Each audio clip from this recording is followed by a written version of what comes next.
Isang magandang dalaga na may matatalim na mga mata ang dumating sa presinto ng pulisya upang kunin ang motorsiklo ng kanyang kapatid na na-impound. Hinarap niya ang isang tiwaling pulis na sa halip ay ginipit siya at humingi ng 5,000 piso bilang areglo upang mapalaya ang motor. Hindi na tinag si Alena. Sa kanyang tapang tumanggi siya at lumaban. Uminit ang komprontasyon nang tangkain siyang suntukin ng pulis.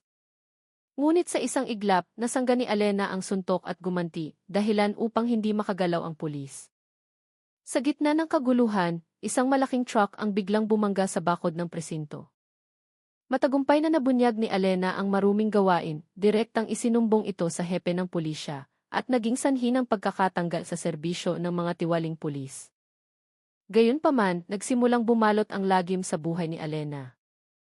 Lalo siyang napunta sa panganib at napagtanto niyang nasaling niya ang isang mas malaking pugad ng kasamaan. Sino nga ba si Alena? Bakit siya ganoon katapang at sanay sa pakikipaglaban? Makakaligtas kaya siya sa mga banta at maibubunyag ang lahat ng kabulukan, o siya ba ay magiging biktima ng konspirasyong kanyang nagalaw? Si Rico Reyes, isang binatang puno ng pangarap, ay naging biktima ng isang sistemang bulok.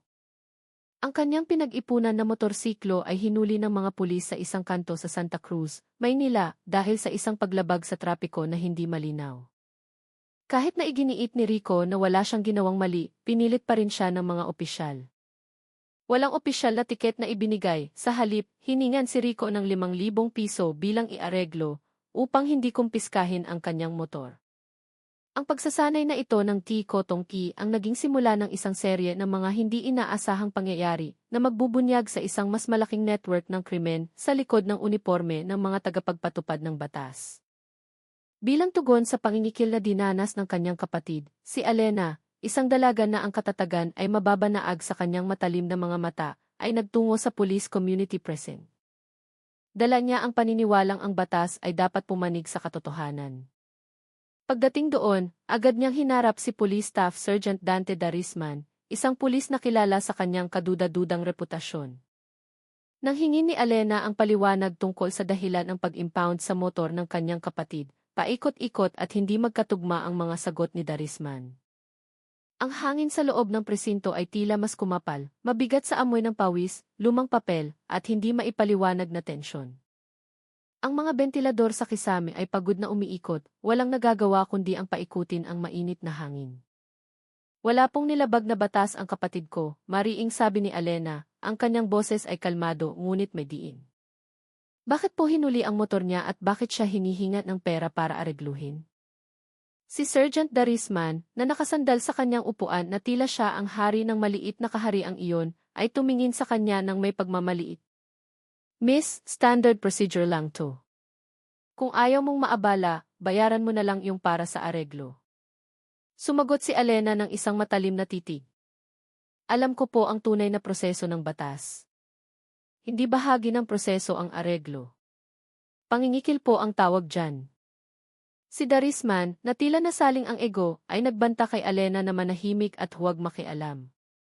Huwag kang makialam sa trabaho ng pulis, kung hindi, baka ikaw pa ang arestuhin ko sa salang obstruction of justice. Ngunit hindi natakot si Alena. Tumayo siya ng tuwid, ang kanyang mga mata ay mapanghamon, handang harapin ang anumang banta para sa katotohanan. Ang kapaligiran sa loob ng presinto ay lalo pang naging tensyonado. Nanatili si Alena sa kanyang paninindigan, tumatangging yumuko sa pananakot. Humingi siya ng isang makatwirang paliwanag, ngunit patuloy na iginiit ni Darisman ang kanyang walang katuturang mga dahilan. Para to sa administrative fees, miss. Kung hindi ka magbabayad, hindi mailalabas ang motor ng kapatid mo, sabi ni Darisman, sinusubukang humanap ng dahilan. Si Alena, na may tumataas na tono, ay sumagot, nasabi ko na, alam ko ang proseso. Ang administrative fees ay hindi ganyan kalaki at hindi binabayaran ng cash dito mismo. Ito ay pangingikil. Si Darisman, na pakiramdam niya inyuyurakan ang kanyang pagkalalaki, ay tumayo at lumapit kay Alena na namumula ang mukha. Huwag mo akong sinusubukan. Sino ka ba sa akala mo para utusan ako sa sarili kong opisina? Isa lang akong mamamayan na naghahanap ng katarungan, sagot ni Alena, walang bahid ng takot. Dapat kayong maglingkod, hindi manakot. Ang ego ni Darisman ay umabot na sa sukdulan. Tinitigan niya si Alena ng tinging puno ng galit. Pagkatapos, bigla niyang itinaas ang kamao at sinuntok si Alena sa mukha. Ngunit sa isang iglap, nasangga ni Alena ang atake gamit ang isang napakabilis na kilos. Sa isang galaw na maliksi at sanay, ginantihan niya ng atake si Darisman hanggang sa bumagsak ito sa sahig, walang kalaban-laban. Ang ibang mga pulis sa silid ay nagulat at agad na naghanda upang sugurin si Alena. Ang pangyayari sa loob ng presinto ay naganap ng napakabilis. Ang suntok ni Darisman na sumablay ay sinalubong ng isang hindi inaasahang ganting atake. Si Alena, gamit ang mga galaw sa martial arts na maliksi at nakamamatay, ay nagpabagsak kay Darisman sa sahig, na naging dahilan upang hindi ito makagalaw. Ang ibang mga pulis na nakasaksi sa pangyayari ay agad na kumilos. Ang ilan sa kanila ay nagtangkang sugurin si Alena, habang ang iba ay natigilan nang makita ang kanilang kasamahan na natalo ng isang babae lamang. Ngayon, sigaw ni Alena, ang kanyang boses ay umalinggaw sa buong silid. Kaagad, isang malakas na ingay mula sa labas ang narinig. Isang malaking truck ang biglang bumangga sa bakod ng presinto hanggang sa gumuho ito. Ang mga salamin ng bintana ay nayanig. Ang mga pulis na nagbabalak sanang sumugod kay Alena ay biglang napahinto. Ang kanilang atensyon ay nabaling sa labas. Sila'y umatras. Ang kanilang mga mukha ay nagbago mula sa galit patungo sa pagkasindak. Si Alena ay naglakad ng may kumpiyansa, papalapit sa mga tiwaling pulis na ngayon ay takot na. Tinitigan niya sila isa-isa ng kanyang matalim na mga mata. Gusto niyo pa bang gamitin ang posisyon ninyo para magnakaw sa taong bayan? Tanong niya sa mahinang boses, ngunit puno ng diin. Pakiramdam niyo pa rin ba na kayo ay nasa itaas ng batas? Ang mga pulis ay yumuko na lamang, hindi makasagot. Napagtanto nilang kaharap nila ang isang taong mas malakas at mas may plano kaysa sa kanilang inaakala.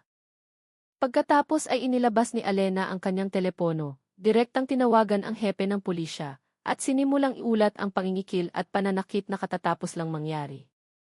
Kumpleto sa ebidensya na kanyang inihanda.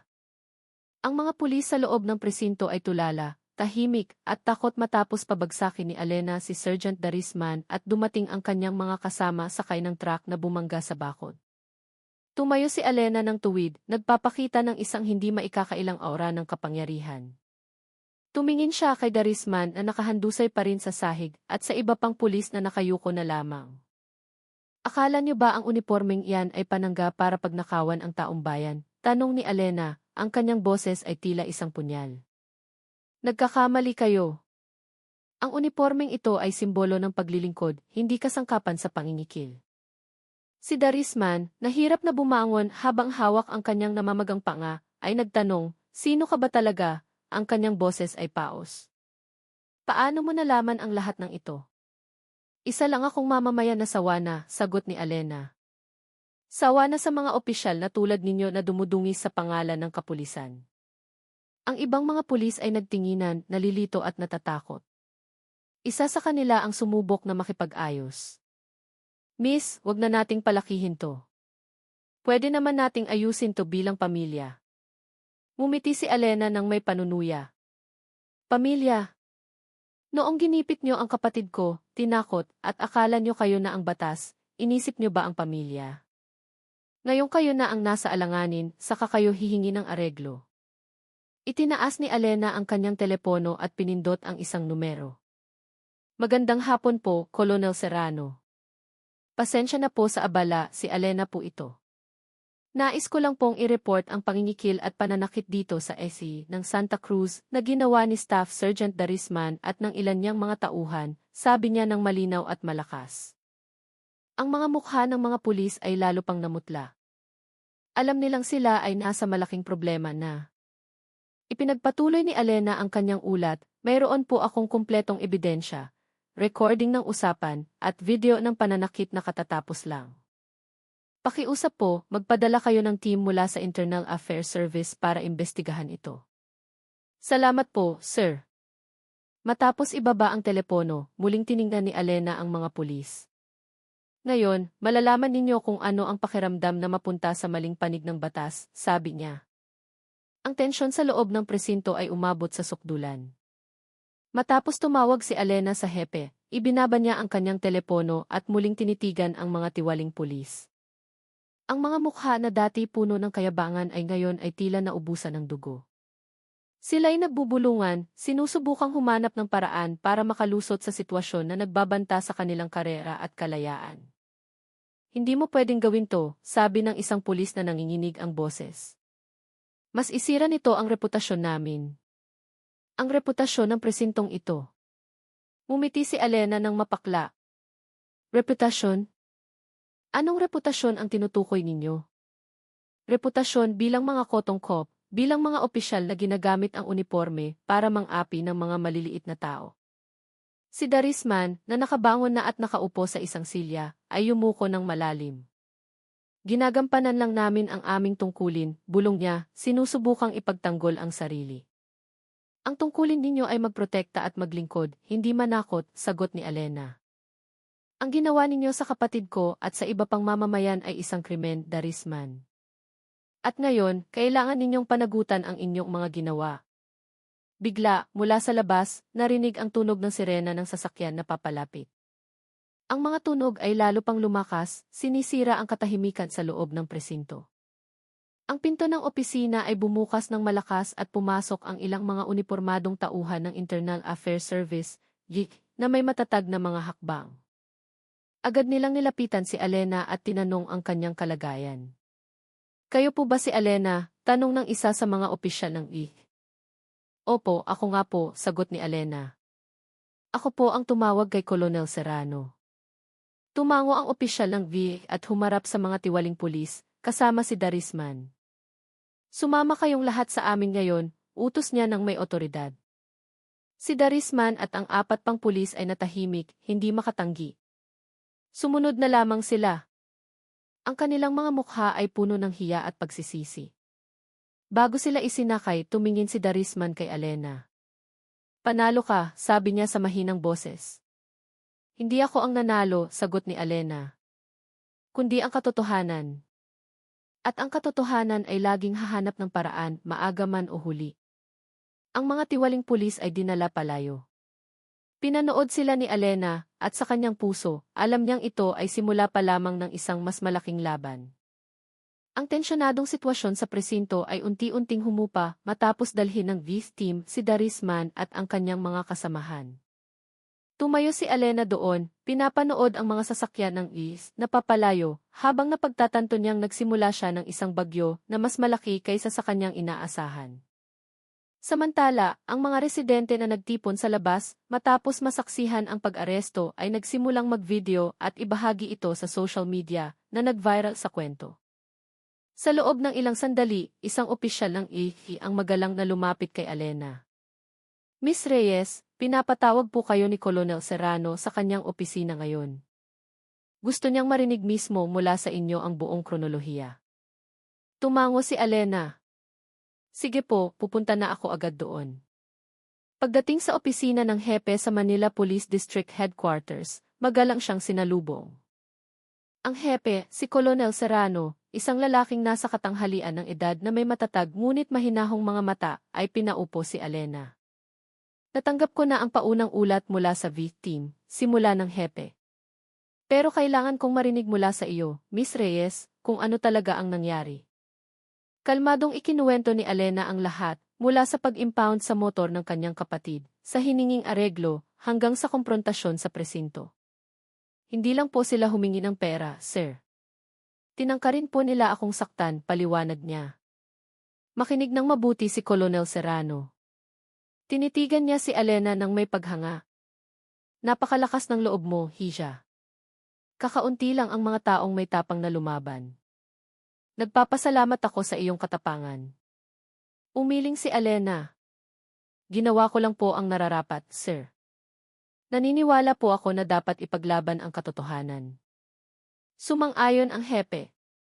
Tama ka at iyon mismo ang gagawin natin. Iimbestigahan sila ng VIS ng malaliman.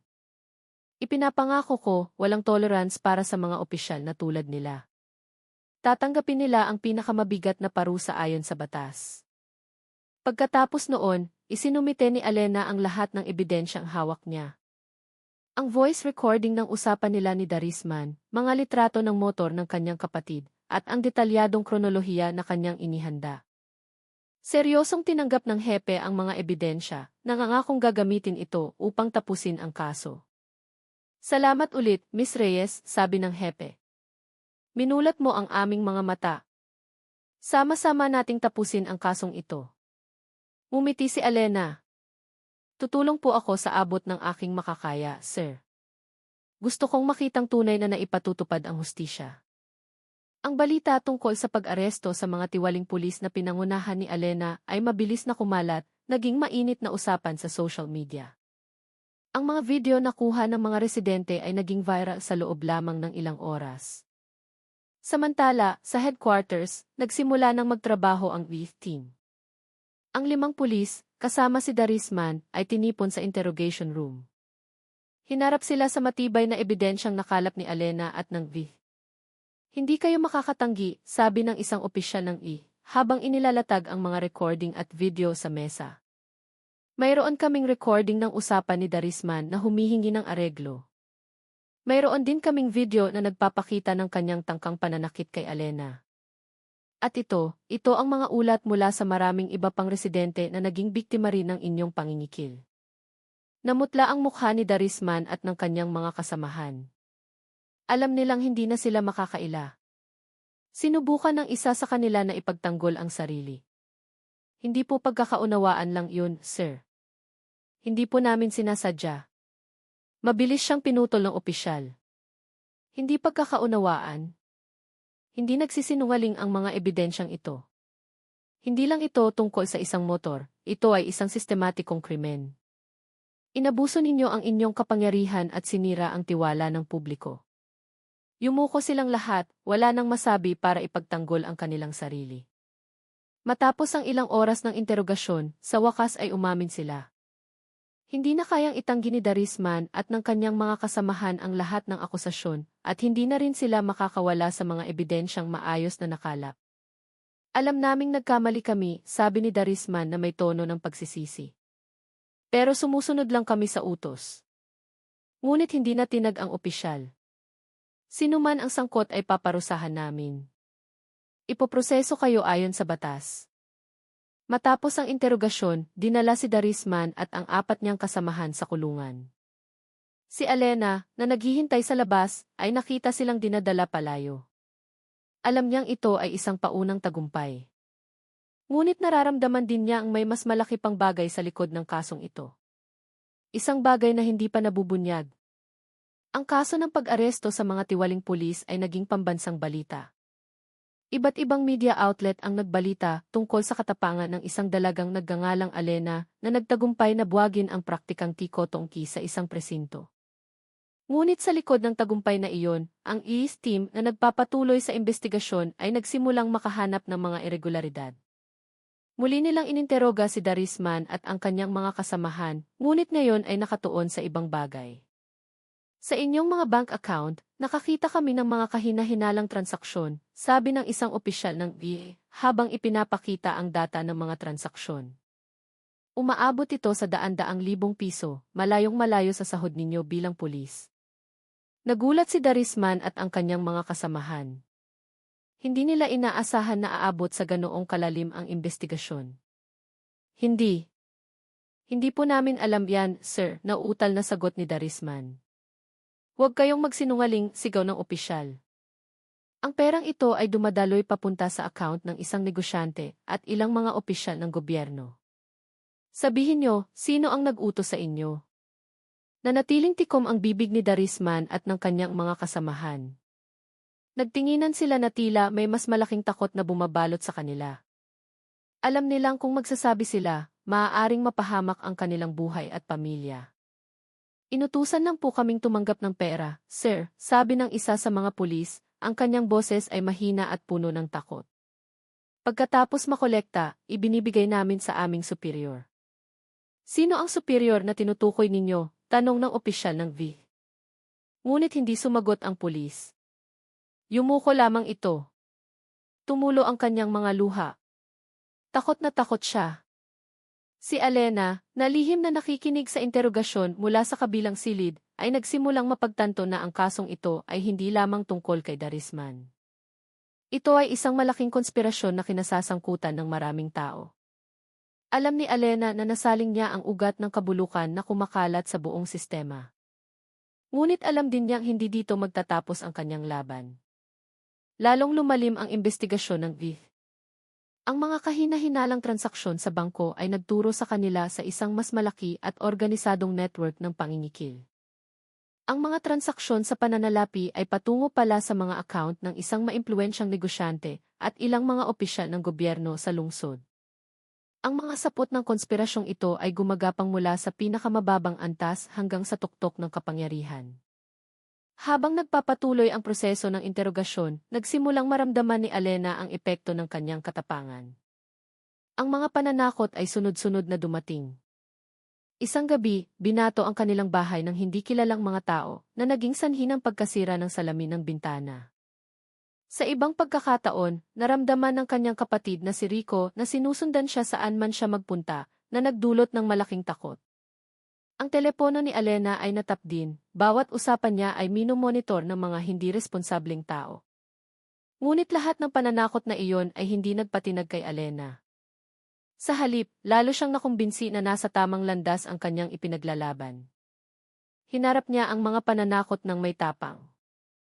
Alam niyang habang lumalaki ang paglaban na kanyang natatanggap, lalo siyang napapalapit sa ugat ng kabulukang nais niyang buwagin. Isang araw, isang mataas na opisyal ng VIF, na idealistiko at may integridad, ang lihim na nakipagkita kay Alena. Hindi siya dumating bilang opisyal, kundi bilang isang kasama sa laban. Hindi ka ordinaryong babae, sabi ng opisyal, tinitigan si Alena ng may paghanga. Isa kang banta sa kanila, isang banta na hindi nila inaasahan at marahil ang tanging pag-asa para sa atin. Tumingin si Alena pabalik sa opisyal. Sinusubukan nila akong takutin, sir. Pero nagkakamali sila. Lalo lang nila akong pinapalakas at lalo akong nakukumbinsi na dapat akong magpatuloy sa paglaban, sagot niya. Alam ko, sagot ng opisyal na may bahagyang ngiti. Kaya naman, inaalok kita ng isang partnership. Kailangan nating pabagsakin sila hindi mula sa labas, kundi mula sa loob. Handa ka ba? Tumango si Alena. Alam niyang ang alok na ito ay magdadala sa kanya sa mas malaking panganib. Ngunit para sa katotohanan at katarungan, handa siyang sumugal. Handa po ako, sir. Ano po ang kailangan kong gawin? Ang mga pananakot na natanggap ni Alena ay nagdala sa kanya sa isang mahalagang desisyon. Ang kanyang pagkikita sa mataas na opisyal ng VIF ay nagbukas ng bagong daan, hindi para umatras, kundi para direktang salakayin ang puso ng konspirasyon.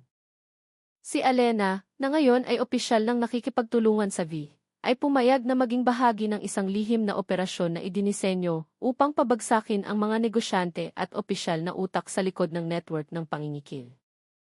Ang ating pangunahing target ay ang mga malalaking negosyante at ilang opisyal na tumatanggap ng lagay, paliwanag ng opisyal sa isang lihim na pagpupulong. Magkikita sila sa isang marangyang villa sa Tagaytay para tanggapin ang koleksyon mula sa mga presinto sa ilalim nila. Tumango si Alena, ang kanyang mga matay nagpapakita ng matinding determinasyon. Kaya susugurin natin sila doon. Higit pa riyan, sagot ng opisyal. Hindi lang natin sila susugurin, kundi ire-record natin ang lahat. Mag-infiltrate ka sa pulong na iyon, magpapanggap bilang isang taong may koneksyon sa kanila. Seryosong tiningnan ni Alena ang opisyal. Handa po ako, sir. Ano man ang kailangan. Bibigyan ka namin ng special equipment, sabi ng opisyal. Isang hidden camera na kayang i-record ang bawat usapan at transaksyon. Ikaw ang susi sa operasyong ito, Alena. Kung magtatagumpay ka, mapapabagsak natin silang lahat sa isang gabi. Inilunsad ang operasyon. Nagpanggap si Alena ng perpekto, nakapasok sa marangyang villa kung saan nagtitipon ang mga konspirator. Sa gitna ng mga tawanan at kaswal na usapan, ang hidden camera ni Alena ay nagsimulang i-record ang bawat detalye, mula sa mga negosyanteng nag-aabot ng mga bag ng pera hanggang sa mga opisyal na tumatanggap nito habang nangangako ng proteksyon. Sa labas, ang VIF team ay nakaantabay, naghihintay ng senyas mula kay Alena. Si Alena, na ngayon ay nasa gitna ng pugad ng kabulukan, ay ramdam ang malakas na kabog ng kanyang dibdib. Ngunit hindi siya nagpakita ng kahit anong takot. Alam niyang ang katarungan ay nasa kanyang mga kamay na. Ang kasukdulan ng lihim na operasyon ay dumating na. Sa isang marangyang vilya na nakatago sa Tagaytay, nagtipon ang mga negosyante at opisyal sa isang kapaligirang puno ng tawanan at kayabangan. Hindi nila alam na sa gitna nila ay si Alena, nagpapanggap at nagre-record ng bawat kilos nila gamit ang isang hidden camera. Ito ang koleksyon para sa buwang ito, sabi ng isang negosyante, inilapag ang isang bag na puno ng pera sa mesa. Gaya ng dati, pakiasikaso ang aming mga negosyo. Isang opisyal na nakasibilyan ang umiti ng may kasiyahan. Huwag kayong mag-alala. Hanggat tuloy-tuloy ang lagay, ligtas ang mga negosyo ninyo. Sino mang magtangkang manggulo ay kami ang makakaharap. Sa likod ng mga tao, hawak ni Alena ang kanyang telepono, handa nang magbigay ng senyas sa victim. Nanginginig ang kanyang kamay, hindi dahil sa takot, kundi dahil sa adrenaline. Alam niyang isang maliit na pagkakamali ay maaaring ikapahamak ng kanyang buhay. Bigla, isang negosyante ang nakapansin kay Alena. Sino ka? Ngayon lang kita nakita sa mga ganitong pulong, tanong niya ng maihinala. Kalmadong umiti si Alena. Ako si Alena, kinatawan mula sa bago nating kasosyo, sagot niya ng may mahinahong boses. Mukhang hindi kontento ang negosyante. Ngunit bago pa siya makapagtanong muli, nagbigay ng senyas si Alena. Nag-vibrate ang kanyang telepono, senyales na handa na ang victim. Ngayon na, bulong ni Alena, ang kanyang boses ay mahina ngunit puno ng determinasyon. Agad-agad, sinira ang pinto ng vilya. Sumugod ang victim, ginulat ang lahat ng nasa loob. Sila'y nagpanik, sinubukang tumakas, ngunit huli na. Lahat ng daan palabas ay sarado na. Taas ang kamay. Arestado kayong lahat, sigaw ng opisyal ng V, na siya palang nakikipagtulungan kay Alena. Ang mga negosyante at opisyal ay natigilan, hindi makatanggi.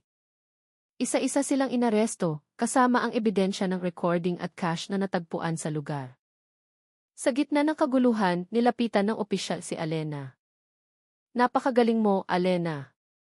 Matagumpay ang operasyon natin, bulong niya. Tumango si Alena. Alam ko po, sir. Ngayon, hindi na nila maitatago ang katotohanan. Ang malawakang pag-aresto sa Marangyang Villa ay naging isang nakakagulat na balita. Sabay-sabay na ibinalita ng pambansa at internasyonal na media ang tungkol sa dalagang nagbunyag ng konspirasyon ng mga tiwaling pulis na nagpabagsak sa mga korap na negosyante at opisyal. Si Alena, nang hindi niya namamalayan, ay naging isang bayani para sa maraming tao. Ang kanyang mukha na dati ikilala lamang ng ilan ay naging simbolo na ngayon ng katapangan at paglaban sa kawalang katarungan. Sa gitna ng pagbubuni ng publiko, nagdaos ng press conference si Colonel Serrano na live na ipinalabas sa iba't ibang istasyon ng telebisyon. Humarap si Colonel Serrano sa mikropono na may seryosong mukha, ngunit puno ng pagmamalaki. Sinimulan niya ang kanyang talumpati sa pamamagitan ng pagkilala sa galing ng youth team at lahat ng sangkot sa operasyon. Ngayong araw, ipinakita natin na ang batas ay walang kinikilingan, malakas na sabi ni Colonel Serrano. Nagtagumpay tayong hulihin ang mga tiwaling opisyal na dumungis sa pangalan ng ating institusyon. Ito ay patunay na patuloy tayong lalaban para linisin ang kapulisan mula sa mga maruruming gawain tulad ng pangingikil at korupsyon. Pagkatapos ay direkta siyang tumingin sa kamera. Gusto ko ring magbigay ng ultimatum sa lahat ng miyembro ng kapulisan sa buong bansa. Sino mang maglakas loob pa na gumawa ng pangingikil, mag-abuso sa posisyon, o masangkot sa anumang maruming gawain, ay haharap sa pinakamatinding kaparusahan. Hindi kami mag-aatubiling tanggalin sa serbisyo, ikulong at parusahan sila ayon sa batas. Masayang tinanggap ng publiko ang talumpati ng hepe. Nakaramdam sila ng ginhawa, naniniwalang ngayon ay tunay ng magiging tagapagtanggol ng mamamayan ang mga pulis. Sa social media, marami ang pumuri kay Colonel Serrano at sa kanyang team, tinawag itong simula ng bagong panahon para sa kapulisan. Ngunit, sa gitna ng mga papuri at ginhawa, may isang taong nakangiti. Si Alena, na nanonood ng live broadcast mula sa kanyang bahay, ay alam na nagbunga ang kanyang pinaghirapan. Ngunit alam din niyang sa likod ng lahat, mayroon pang isang malaking sikreto na hindi pa nabubunyag. Isang sikretong siya lamang at ilang piling tao ang nakakaalam.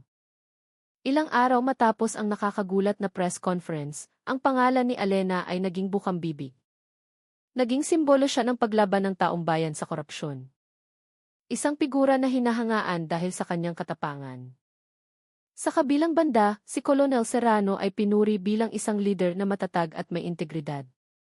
Nakahinga ng maluwag ang lipunan na tila isang malaking pasanin ang naalis sa kanilang mga balikat. Muli silang naniwala na ang mga pulis ay tunay na tagapagtanggol, isang mapagkakatiwalaang protektor. Kinabukasan, habang si Alena ay nag-i-enjoy sa katahimikan ng kanyang tahanan, isang tawag sa telepono ang pumasok. Ang numerong nakarehistro ay kay Colonel Serrano. Maingat na sinagot ito ni Alena.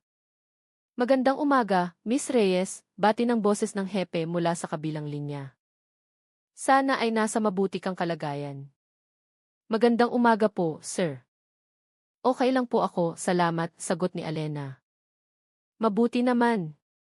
Gusto kong personal na magpasalamat sa lahat ng iyong tulong at katapangan, sabi ng hepe. Pwede ka bang pumunta sa opisina ko ngayon? May mahalaga akong gustong sabihin sa iyo ng personal. Naramdaman ni Alena na may kakaiba sa tono ng hepe. Sige po, sir. Pupunta po ako agad dyan. Agad siyang naghanda at nagtungo sa opisina ng hepe. Pagdating doon, magiliw siyang sinalubong. Matapos ang ilang palitan ng salita, tiningnan ng hepe si Alena ng isang misteryosong ngiti. Alam kong marami kang isinakripisyo para sa kasong ito, sabi ng hepe. At lubos kong pinahahalagahan iyon. Ginawa ko lang po ang tama, sir, sagot ni Alena ng may kababaang loob. Tumango ang hepe. Eksakto. At ang tapang mo ay pambihira. Pero may isa pang bagay na hindi pa nabubunyag. Tiningnan ni Alena ang hepe ng may pagtataka. Naramdaman niyang malapit ng masagot ang palaisipan. Ano po iyon, sir, tanong niya. Ikaw ang perpektong tao para sa misyong ito, pagpapatuloy ng hepe, ang kanyang boses ngayon ay puno ng kahulugan. Hindi ka natakot, matalino ka, at palagi kang isang hakbang na nauuna sa kanila. Salamat po sa papuri, sir, sabi ni Alena, nakakaramdam ng kakaiba. Pero hindi ko pa rin po maintindihan. Tapusin na natin ang pagpapanggap na ito, Alena, sabi ng hepe, ang kanyang ngiti ay lalo pang lumapad. Tapos na ang misyon mo. Natahimik si Alena sandali. Dahan-dahan siyang tumango na tila naunawaan ang ibig sabihin ng hepe. Dito nabunyag ang isang nakakagulat na sikreto. Si Alena ay hindi isang ordinaryong babae na aksidenteng nakatuklas ng kaso ng korupsyon. Siya ay isang espesyal na ahente ng intelligence na direktang inatasan ng hepe upang mag-infiltrate at bantayan ang mga tiwaling opisyal. Ngumiti ang hepe. Nagtagumpay ka, Alena.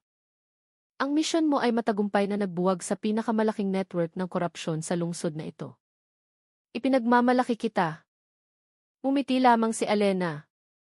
Sa likod ng kanyang ngiti ay nakatago ang isang mahabang kwento kung paano siya inihanda para sa misyong ito at kung bakit pinili niyang maging bahagi ng isang operasyong napakadelikado. Tinanggap niya ang pagkilala mula sa hepe, hindi bilang isang bayani, kundi bilang isang ahente na matagumpay na natapos ang kanyang tungkulin. Ang kapaligiran sa silid ng hepe ay tila nag-iba. Matapos ang mahabang panahon ng pagganap bilang isang ordinaryong babae na naghahanap ng katarungan, sa wakas ay nakahinga na ng maluwag si Alena. Hindi na niya kailangang magpanggap. Ang misyon na kanyang isinagawa ng may buong panganib ay sa wakas ay tapos na. Kaya. Talagang misyon lang po ang lahat ng ito, sir, tanong ni Alena, isang bahagyang ngiti ang sumilay sa kanyang mukha. Tumango si Colonel Serrano, ang kanyang mga matay puno ng pagmamalaki. Alena, ang misyon mo ay maging isang katalista. Matagal na naming pinaghihinalaan ang network ng korupsyon na ito. Pero kailangan namin ng isang tao mula sa labas, isang taong hindi nila kilala, upang buwagin ito mula sa ibaba. Lahat ng nangyari sa presinto. Lahat ba yun plinano? Muling tanong ni Alena. Ang suntok ni Darisman na sumablay, ang truck na bumangga sa bakod, lahat yun. Siyempre, sagot ng hepe. Ang truck na iyon ay minamaneho ng mga kasama mo, ang team na inihanda natin. Ang pagsablay ng suntok ni Darisman ay bahagi rin ng script para maramdaman nilang sila ang nasa itaas, para hindi sila maghinala na ito ay isang patibong. Lahat yun ay bahagi ng ating malaking plano. Natahimik si Alena sandali, pinoproseso ang lahat ng impormasyon. Naalala niya ang mga sandaling matapang siyang nag-report direkta sa hepe, ang mga pananakot na natanggap niya, hanggang sa pag-infiltrate niya sa Marangyang Villa. Lahat ng iyon ay hindi aksidente, kundi bahagi ng isang dula na maingat na idinisenyo. Nagpapasalamat po ako sa tiwala ninyo sa akin, sir, sabi ni Alena. Hindi ko po malilimutan ang lahat ng karanasang ito. Ngumiti ang hepe. Hindi, Alena. Kami ang dapat magpasalamat. Pinatunayan mo na ang katotohanan ay laging mananaig. Nagbigay ka ng bagong pag-asa sa institusyong ito. Na mayroon pa tayong mga taong may integridad at tapang. Sinuklian ni Alena ang ngiti ng hepe.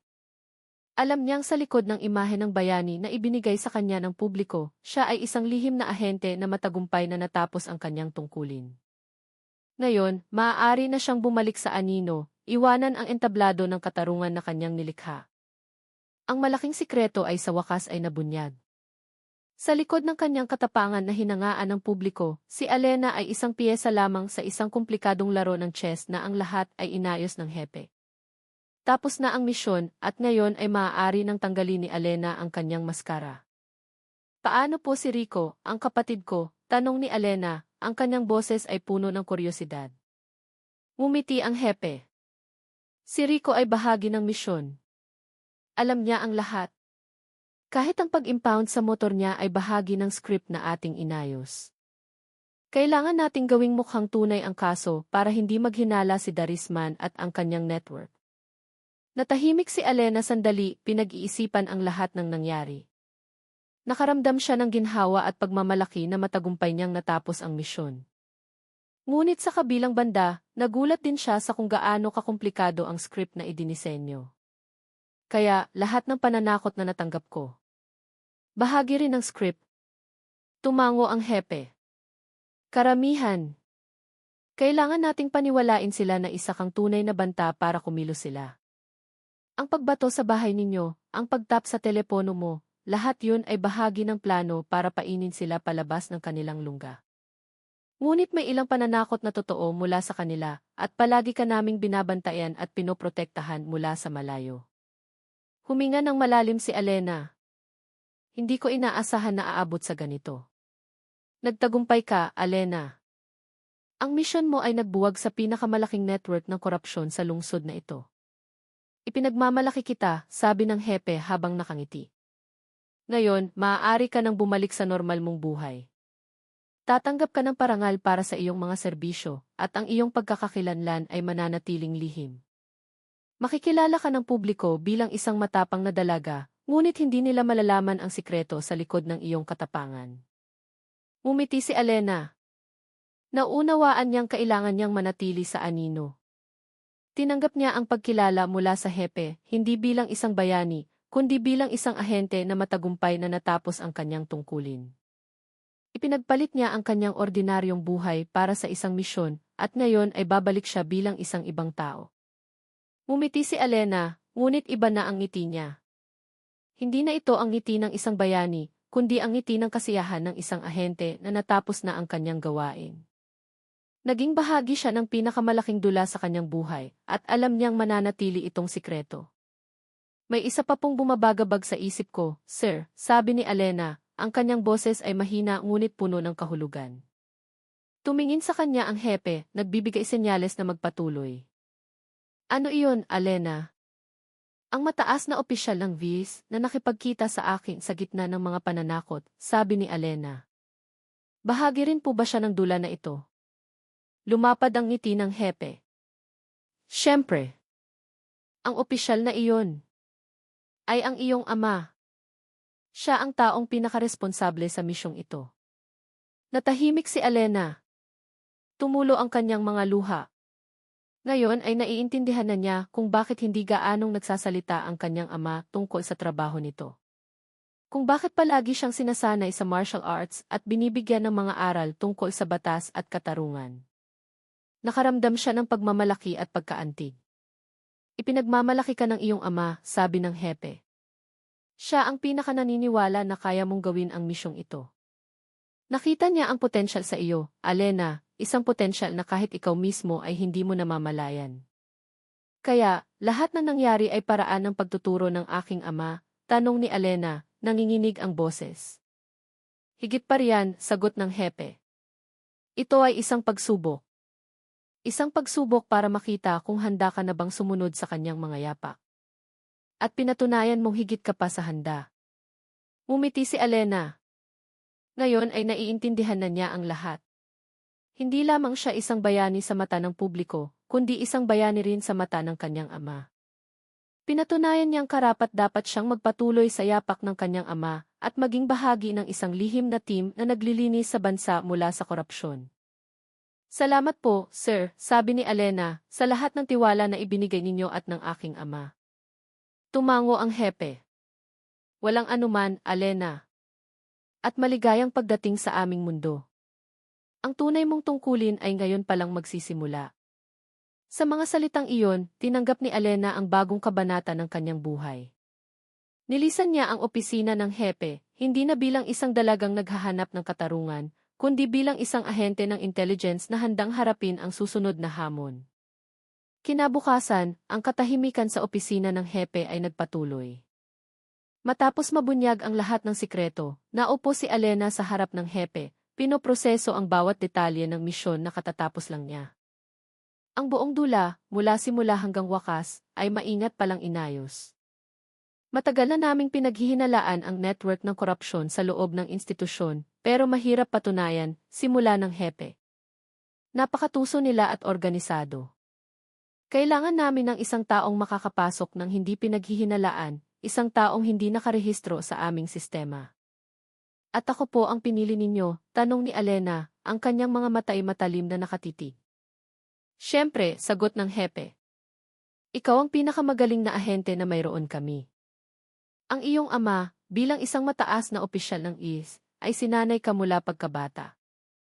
Nasa iyo ang lahat ng kakayahang kailangan namin, katalinuhan, katapangan at galing sa martial arts. Pero ang pinakamahalaga, mayroon kang integridad na hindi mabibili. Ngumiti si Alena ng may pagmamalaki. Palaging sinasabi ni Papa na mahalaga ang katotohanan. Kailangan ko itong ipaglaban. Tumango ang hepe. At pinatunayan mo iyan, Alena. Matagumpay ang misyon mo. Ipinagmamalaki kita. Huminga ng maluwag si Alena. Alam niyang sa likod ng imahe ng bayani na ibinigay sa kanya ng publiko, siya ay isang ahente na matagumpay na natapos ang kanyang tungkulin. Ano po ang susunod na mangyayari, sir? Babalik ka sa anino, sagot ng hepe. Ang iyong pagkakakilanlan ay mananatiling lihim. Makikilala ka ng publiko bilang isang matapang na dalaga, ngunit hindi nila malalaman ang sikreto sa likod mo. Patuloy mo kaming tutulungan mula sa likod ng mga eksena. Tumango si Alena.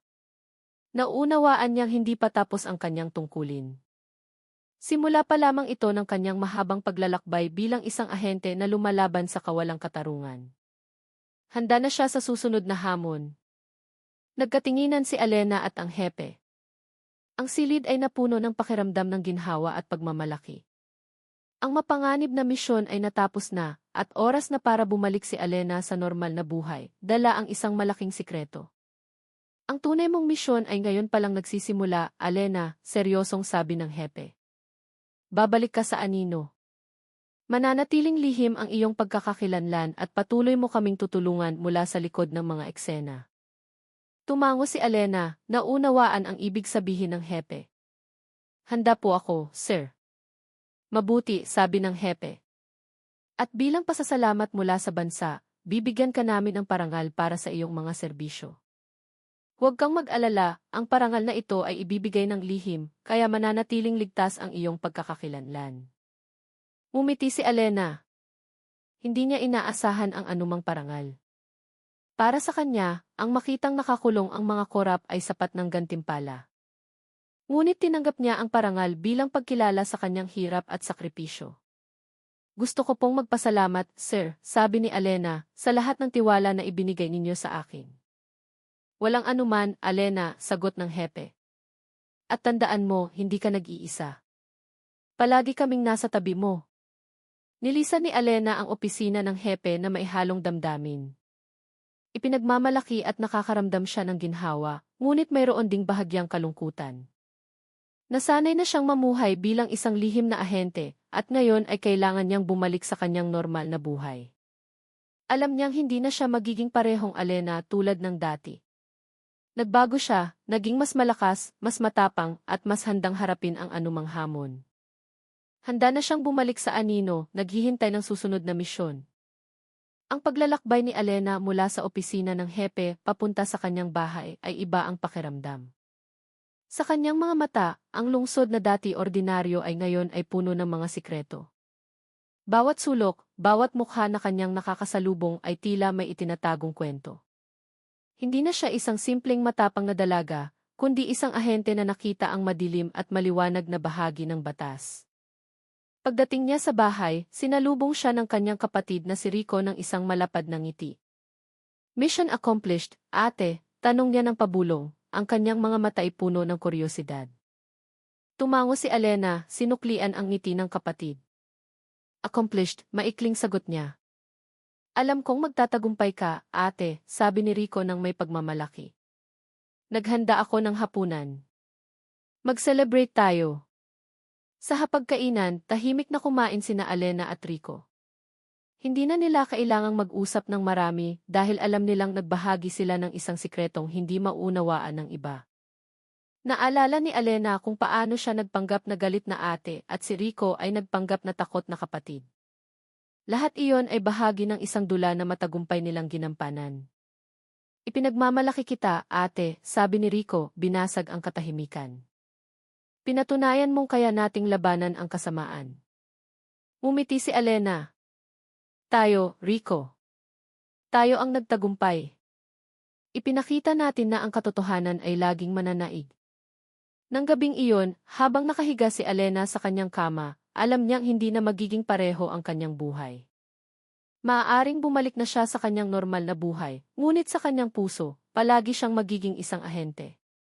Natagpuan na niya ang layunin ng kanyang buhay, ang ipaglaban ang katotohanan mula sa likod ng anino. Ilang linggo ang lumipas, bumalik sa normal ang buhay ni Alena. O kahit papaano sa mata ng publiko. Ginawa niya ang kanyang mga pang-araw-araw na gawain. Ngunit bawat hakbang niya ay mas may kahulugan.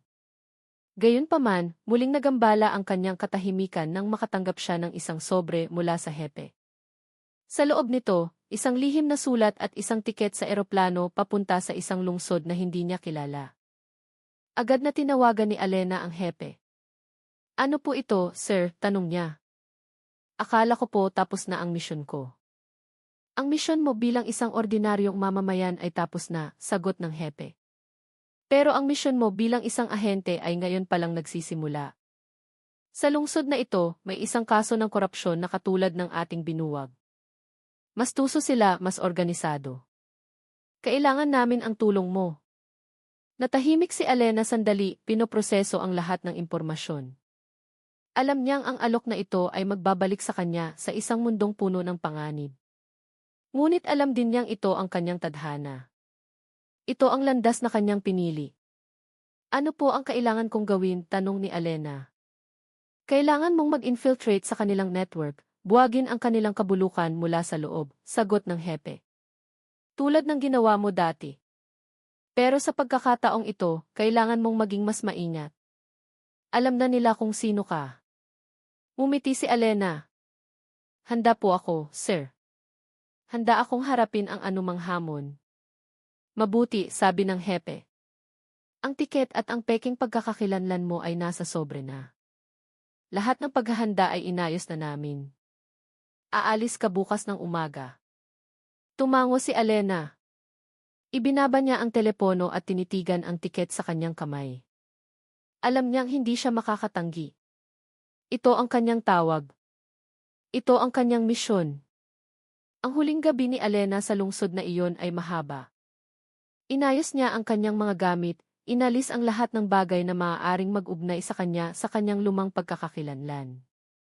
Sa harap niya ay isang bagong pasaporte, isang peking pagkakakilanlan, at isang tiket sa eroplano na magdadala sa kanya sa ibang lungsod, sa isang mas mapanganib na misyon. Biglang tumunog ang kanyang telepono. Ito ay ang kanyang ama, ang mataas na opisyal ng I. Handa ka na ba? Tanong niya sa isang mahinahong boses. Sa tingin ko po, pa, sagot ni Alena. Kahit medyo kakaiba ang pakiramdam. Bawat bagong misyon ay laging kakaiba ang pakiramdam, sabi ng kanyang ama. Pero huwag kang mag-alala, sanay ka na. Nasa iyo ang lahat ng kailangan para magtagumpay. Pakiramdam ko lang po ay mamimiss ko ang lahat ng ito, sabi ni Alena, ang kanyang mga mata ay nakatitig sa kanyang bagong pasaporte. Ang pagiging si Alena na dati. Ang dating Alena ay hindi kailanman umalis, malumanay na sabi ng kanyang ama. Magiging bagong Alena ka lang, isang Alena na mas malakas, mas matapang at mas matalino. Tandaan mo, ikaw ang aming pag-asa, Alena. Huwag mo iyang kalimutan. Umiti si Alena. Tumulo ang kanyang mga luha. Alam niyang sa likod ng mga salita ng kanyang ama ay may malalim na pagmamalaki. Salamat po, pa. Aalagaan ko po ang sarili ko at magtatagumpay ako. Alam ko, sagot ng kanyang ama. Mag-iingat ka, anak. Naputol ang tawag. Huminga ng malalim si Alena at tinitigan ang kanyang refleksyon sa salamin. Nakita niya ang isang ibang babae, isang lihim na ahente na handang harapin ang anumang hamon. Alam niyang ang misyon niya sa pagkakataon